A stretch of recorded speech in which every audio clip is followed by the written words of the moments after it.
Hello and welcome to episode 120 of the Mo Money podcast and another listener series episode. I hope you enjoyed last week's with Lillian Hearn. This week I'm talking to Scott McEachern. And if you want to be next on my list, well, that is totally possible because the people that are part of my listener series, they just emailed me and told me about their story. And that's how we made it happen. So if you want to share your story as part of my listener series, I'm always looking for more people to interview. Super easy. Just go to the show notes, jessicamorales.com/120 for details on how to submit yourself to be considered to be part of my listener series. It's super easy, super fun, and I can't wait to hear from you. But for this episode, I talked to Scott, as I mentioned, and he is an awesome guy. I'm so glad that he reached out. He gave me a really great email pitch, and I couldn't resist, so I know you're going to love his story. But before I get to that interview with Scott, I want to share some words about this episode's sponsor. Support for this episode comes from Credit Card Genius, the only tool that compares over 50 features of 150 Canadian credit cards, using math-based ratings and rankings that respond to your needs instantly. Now, you can get rewarded faster without all of the headache. Visit creditcardgenius.ca to learn more. Once again, that's creditcardgenius.ca. Welcome, Scott, to the Mo Money podcast. Thank you so much for being on my listener series. Thanks for having me today. You are so welcome. I'm so glad that you emailed me because I really enjoyed your email and everything that you gave me I love all of the emails I get from my listener series people because they're so organized and they always give me like a bullet list or a numbered list of the breakdown of what they've done to kind of pay down their debt or save a bunch of money or early retire. I don't know what it is you all have in common, but you guys are so organized. Yeah. This was kind of a book that I was starting to write, but just never really took off. Oh. So I did have it all organized, but I'm just not a very writer. So hopefully I can my story in an enlightening way that's entertaining. Absolutely. Okay. Well, you wrote into me that you're a personal finance nut, and I would love to. And you mentioned that you were a big fan of Gail's "Till Debt Do Us Part," which I was a huge fan of. Super that I was watched every single episode, was obsessed, and it got me really into personal finance and really understanding this could change my life. So I would love to kind of get from the beginning, because you said you were 18 when you started watching that show. Is that the time in your life that you really started kind of learning about personal finance and all that kind of stuff? I would say yes, but my father grew up as a financial advisor, so it was always I knew what was going on, but my earliest memory was when I'd get an allowance and those saving rolls that you can put change into. Yeah. I wouldn't spend anything until I had a full roll of change. So I wouldn't buy a penny candy until I had 50 cents, and then I'd buy a better candy. So I was 8 or 9 years old when I started that. Oh, wow. And I guess that was because your dad wasn't a financial advisor, so he kind of instilled that in you? Yeah. Lucky you. Yeah. And my favorite memory was when I got my first paycheck. I got my first job at age 16 working at Tim Hortons. Mm-hmm. And I wanted to spend my first paycheck, my first full paycheck, before I started saving. So me and my mom kind of teamed up on my dad and said, let me spend my first full paycheck. And we finally convinced him, and he said, okay. And it was a pretty big paycheck because it was about 3 weeks because there's that lag in getting new employees set up. So I went out and I bought a bike that was $200, and I still had $300 left. And I was like, there's nothing else that I really want to buy. Mm-hmm. Okay, so I'll start saving now. Okay, you win. There you go. Yeah. Right on. That's awesome. And I was that 19-year-old, 20-year-old kid whose favorite show was Gail Vaz Oxlade's "Till Debt Do Us Part," and that must have been a popular choice amongst your friends. Yeah, right. It's always been a hobby of mine. Totally. Midway through college, I started tracking all of my income and expenses. Wow. So that helped. I set up an Excel spreadsheet, and I think I picked that up off of Gail's show. Mm-hmm. Mm-hmm. But I remember in college I took business, and we had one consumer behavior class, and the project was to track our spending for the month. And as I raised my hand and I said, hey, can we get bonus marks if I give you a year's worth of data and kind of analyze that? You know what? That's one of the things that I look back and I really wish I did in university, because I was earning an income and I did have expenses, but I didn't track anything. So even though I somehow managed, I don't know what I did. And it's really frustrating. I'm like, I really wish I knew what I did. Yeah. But you mentioned, like, even though you did like track your spending and it seemed like you were just intuitively, very good with your money, you got student loans to put yourself through school? Yeah. I was able to live at home, so my student loans were huge. It was about $25,000 for me, and then my wife had about $25,000 as well. So we had a total of about $50,000 coming out of university and college. Wow. And what did you study?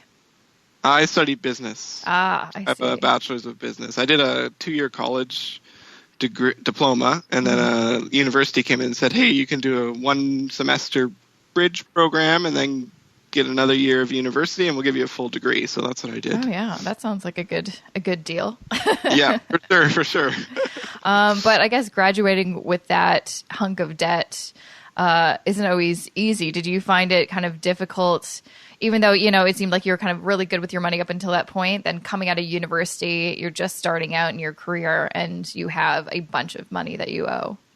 Yeah, I remember opening that first envelope that OSAP gives you, and they say, here's the interest in that 6-month period where you don't have to make payments. They tell you that interest accumulates, but you don't really realize how much that is until you get that first envelope. I know. I think that's like a key thing. A lot of people don't even realize that, oh no, you're paying interest on that. I think a lot of them just don't read like the documents that they get, or they just don't, they don't know. So what were your kind of instincts to be like, oh, do I have to, like, did you like, okay, let's get serious and let's try to tackle this? Or what happened kind of once you realized how much you really had to pay down?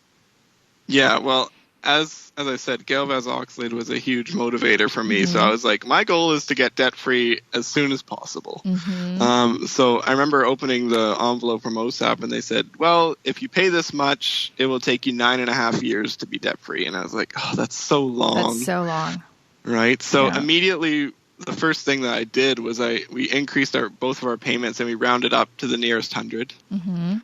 So that upped our payments by about $60 a month, and we weren't used to paying back OSAP yet, so adding on another $50 or $60 wasn't really a big thing for us. Yeah.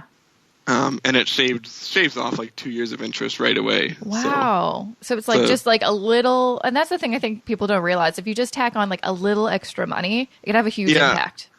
For sure. Yeah. Absolutely. That's awesome. So you are from, or you studied in Ontario? Yeah. And at what point did you, because you mentioned that you lived in BC for a little bit? That was right after university. We got married right out of university and then didn't know where we were going to work.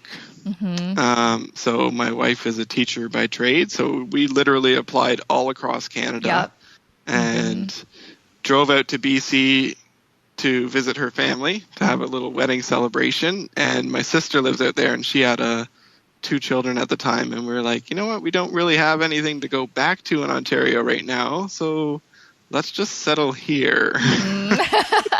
So we found a place to rent, and we went to Goodwill and Value Village and everything, and fully furnished our house secondhand.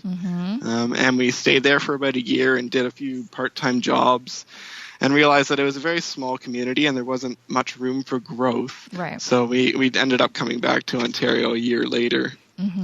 But it was a great adventure to have, and we got to spend time with my sister and her growing family, so no regrets there. Yeah, no. I kind of have the same sentiments. I mean, I'm originally from BC, and I absolutely love it, but it is, I mean, depending on, the industry and what you want to do, I found it very, the prospects, as you mentioned, they weren't really good. There weren't as many opportunities as Ontario. So, but it's always nice to kind of have, an adventure like that and live somewhere else for a little bit. Give you some perspective. Yeah. Exactly. Yeah. Exactly. And so you moved back to Ontario. what did you do after that? Was your wife able to find a teaching job, and what were your what was your career like? Yeah, she ended up teaching at a private school. My father was actually reading the newspaper one day and said, "Hey, there's this new private school that's opening in town. You should check it out." And she did, and she got in, and nice. It was really cool because she teaches. They were a private school for athletes, so she actually got to teach some of the Ontario Hockey League OHL players. Oh, cool. So that was pretty cool, and she ended up teaching Aaron Ekblad, who was the #1 NHL draft pick a few years ago. Oh, wow. It's like, yeah, I taught him math. And everyone's like, oh, man, did you get his autograph or photo or anything? And yeah, it was pretty funny. She's like, no, I just taught him math. Yeah. Probably be weird to ask him for an autograph. Yeah. And then naturally, just building on my passions, I ended up coming into the family industry as well, and I've become a financial advisor, really focusing on working with millennials and young families in the local area. So that's awesome. That's great. I love that you turned your passion into your job, and and it seems like you're kind of there's not a myth, but there's kind of a saying where it's like, there's lots of financial advisors out there, but if we were to kind of look into their background or how they spend their money or save their money, we'd probably be unpleasantly surprised. But it seems like you're kind of one of the financial advisors that's actually taking your own advice and living fairly frugally. Like, that's kind of what I got from your story. Is you've made a lot of probably tough choices for to help you guys out, so you don't have to get back into debt and you can pay off your debt really quickly. So I'd love to kind of jump into what some of those things are, and have they really affected your life? I feel like a lot of people think that if they have to sacrifice this or that or live really frugally or minimally, that they'll their quality of life will suffer. Have you found that? Yeah, a little bit for a year or two, but depends on, I guess, what you do. But it did seem like, from what you kind of mentioned to me in your email, that you did kind of go the extreme route at first. Yeah. I mean, it sounds, I don't know, maybe it is extreme, but I'll get into this list and see. As I said, the first thing we did was we increased our OSAP, the minimum payments that they wanted to do. So that shaves off a few years. Definitely. And then we found a cheap rental, and we stayed as long as we could at the place we were at. And basically that's because most rental units have laws on how much rent can increase. Yeah. I read some horror stories in Toronto with the market being so hot that people were getting basically eviction notices or doubling their rent just because the market's so hot. So that's kind of scary. But we were able to stay in a pretty cheap place.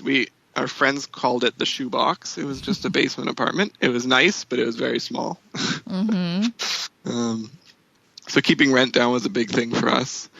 We made it work with one car, which we bought slightly used. Awesome. So it was about $10,000. But Steph was able to find another teacher that lived close by, so she could commute every day with that teacher. And then just recently we got a second car.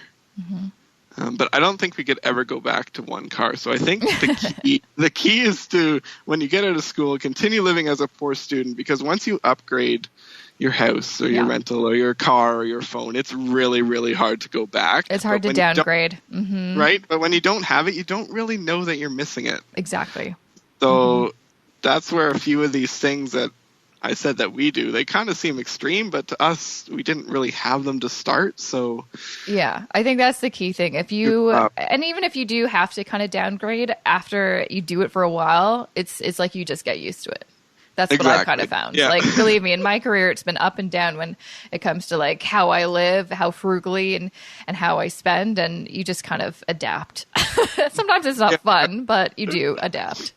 And like our timing, this was back in 2011, 2012. So data wasn't really on every phone yet. They weren't all smartphones. I had one of those flips that had a full keyboard, so that was pretty cool. But we didn't have data on our phones, so our phone bills were about $50 a month, where I know some people that have $150 just for one phone bill a month, right? So yeah, no, I did that too. Actually, I was too cheap to get the data because it was like at the time, yeah, I think it was around the same time frame. It was quite a bit more expensive to add data, so I just used a Wi-Fi, and that. I mean, you get used to it, and you kind of don't miss it. And then once you get data, you can't live without it. yeah. Yeah, and then we got rid of cable and just had Netflix. Yep. Which is a pretty standard one, I think. I think that's standard, and it's really easy. I haven't had cable for years, and I don't honestly know many people our age that have cable. Like, it's kind of a luxury. It's like, ooh, you have cable. Ooh. For me, I found that it's the people that are hardcore sports fans. Yes. Because there's no real sports on Netflix, so I kind of miss it this time of year with hockey playoffs and basketball playoffs, but it's just not worth it at the end of the day when you see how much money you can save on an annual basis. I know. Absolutely. So one thing we did was we tracked our spending and our expenses. I said that we had an Excel spreadsheet in college, but once we got married, we actually put it on our fridge. Oh. So everyone that came over to our house got to see where we were spending our money and how much money we were bringing in. And like, my grandma came over and she was super impressed. My parents were, hey, you guys are doing great. And but that was more of an accountability thing. Yeah. Where, here's everything to see. We're on track. So that's awesome. So it was like helping you keep accountable, but like, did it also, when you did like have people come over and see it, did you find it an interesting new way to kind of open up the conversation? I think that's actually kind of interesting. Yeah. Everyone asked, like, hey, what's this? Because it was just scribbled in pencil. It wasn't really organized. We just said, here's all the expenses, and we put a brief description next to it, and here's what our income was. And it was good because we always just knew, right? Like that there was more money coming in than there was going out. Yeah. So it kept us on the right side of our income and expenses. Absolutely. One of the things that you mentioned in your email, as a choice that you made was to kind of delay having a family. And I'd love to talk about that because I don't think a lot of people talk about that or are afraid to talk about that. But that is, why did you make that decision? And was it just financial or was it personal?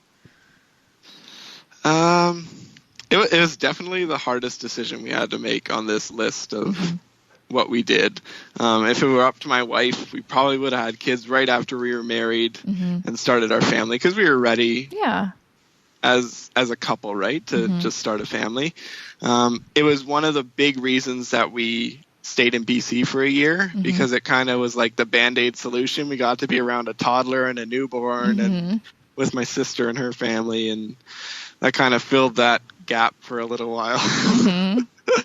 Yeah, but my wife's just, we always knew she'd be like the perfect mom, right? So it was a really hard decision for both of us, but we decided, you know what, we're going to wait until we get debt free. Yeah. Until we start a family. And no, I think that's awesome. Yeah, and it again motivated her as well to get out of debt a little more too, right? Yeah. So it was a commitment for both of us. So yeah. I feel like it's something that just a lot of people don't talk about. I mean, I think for me, when me and my husband have been together for 10 years, married for 4, so we always get the "when are you having kids" question all the time. Yeah. And but part of the reason for delaying having family is like we don't feel like we that's something that we truly are passionate about at this moment. We really want to kind of focus on our careers and other things, but also it is a financial I mean, you do have to really look at the numbers and the money. It's like, we just bought a place and we have all these expenses and I'm now self-employed. I mean, it's a really hard choice to make. So so thanks for sharing that with me. Cause I feel like a lot of people may be kind of afraid to say, this is why we're delaying having a family. It's the financials.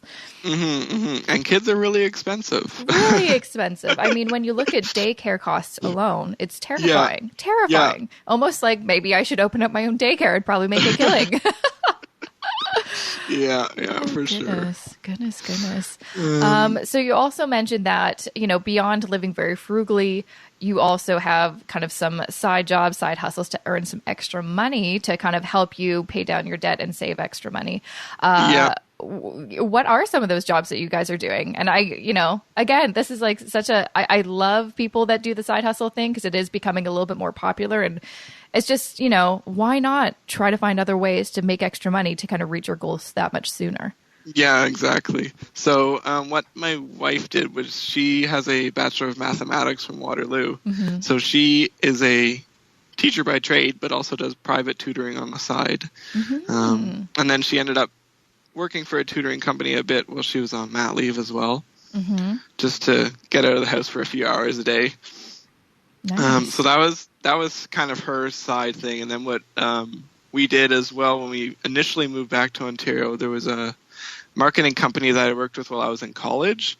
And basically they were about like experiential marketing. So doing the huge grand openings where you're doing a carnival for Best Buy or something, or when a new store opens in town, you're out greeting the community and giving them free gifts. And it was such a hilarious job. That sounds like an experience.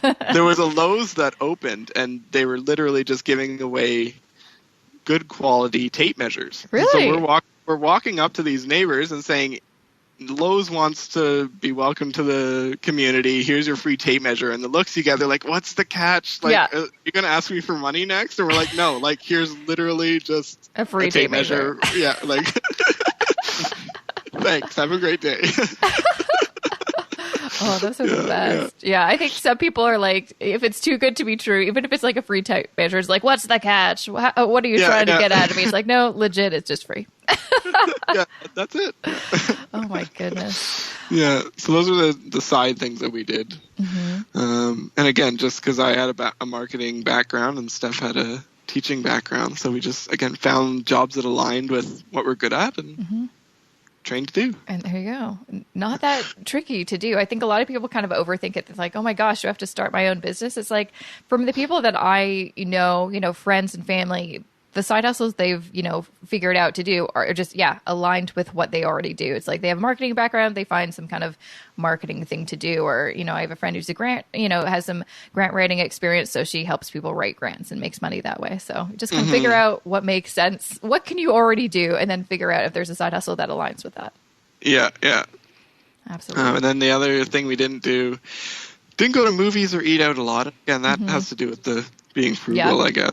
But at one point, I'm pretty sure our friends just stopped inviting us all together because we'd always say no.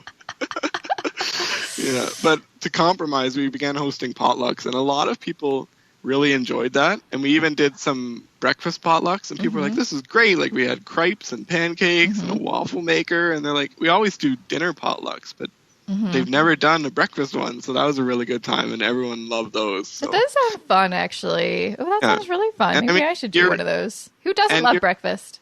Exactly, and then you're building your relationships, right? Yeah. Like, you're not going to a movie and staring at a screen for an hour and a half. You're talking for 2 hours, right? Exactly. So it's good times. Yeah, absolutely. So before I let you go, you have so many, great tips already. If there's like one or two things that you'd like people to know from your experience, your personal finance journey, what would those things be? I think tracking what you're spending and what you're bringing in is by far the most important thing. It's just like weight loss, right? If you're trying to lose weight, you just gotta do more than you take in. Like exactly. And if you don't know what's coming in or going out, you may not know that there's a problem, or you may not know where you can cut back, right? So absolutely, I think tracking is certainly the biggest thing. component. I agree. And I think it's a thing that people just don't know to do, or it sounds super not fun and they don't do it. So you just have to kind of do it. How long? I'm so curious because I think a lot of people think that budgeting and tracking your spending takes, so much time and they just rather not. How much time do you spend on that per month? I have an app on my phone that has 2 categories, and you put in the amount and you put in a category, and it automatically sums it up. So maybe 2 seconds when I buy something, and then at the end of the month, I spend 10 minutes and transfer it to a spreadsheet. Oh, that's easy. What app is that, by the way? It's called Spending Tracker. Spending Tracker. Okay. I don't think I've heard of that one. Good to know. Yeah. It just looks nice, and it's super easy, and I know I looked at Mint once and it just looked way too complicated. It's like, I don't know that I want to do a budgeting tool, but just tracking and then kind of figuring out the budget on my own. Okay, we'll go that route. So that's what I did. Yeah. Right on. Well, thanks so much for sharing. And I agree. I hope people take this episode as the kick in the butt that they need to start tracking their spending. Yeah, I hope so too. Well, thanks again for joining me, Scott. It was a pleasure. Thank you for having me. And that was episode 120 of the Mo Money podcast and part of my listener series of the show. And if you loved this episode, which I hope you did, because I personally love doing them, and you want to be on the show, hit me up. Go to the show notes, jessicamorehouse.com/120, and there will be details in there on how to get in touch with me and submit yourself to be a part of my listener series, because I'm always looking for new people to talk to. I think it's so awesome and important to not only learn from people who, maybe they do this as their career, they're personal finance experts, they're authors and whatnot. So important to know what regular people are doing with their money so we can learn from each other and improve our finances together. Speaking of improving your finances, I have a few special words about this episode's sponsor. A big thank you to Credit Card Genius for supporting the Mo Money podcast. If you're not aware, they are the only tool that compares over 50 features of 150 Canadian credit cards by using math-based ratings and rankings that respond to your needs instantly. Now you can get rewarded faster without all the headache. If you want to find the best credit card for you, make sure to check out creditcardgenius.ca to learn more. Once again, visit creditcardgenius.ca to learn more. All right, one last thing before I let you go. I always like to remind y'all, if you are new to the show or you don't know that I have it, I have a pretty awesome resource library on my website. I have a bunch of, spreadsheets and worksheets and basically everything I could think of at the moment to create to help you wherever you are on your personal finance journey. All free, all super easy to download onto your computer. But all you have to do to access it, you can access the whole library instead of trying to download everything on my website one by one. Just go to jessicamorehouse.com/resources and you will get access to my entire resource library. Highly recommend you checking it out. All right, so that is it from me. Thank you so much for listening to another episode of the Mo Money podcast, and I will see you back here next Wednesday.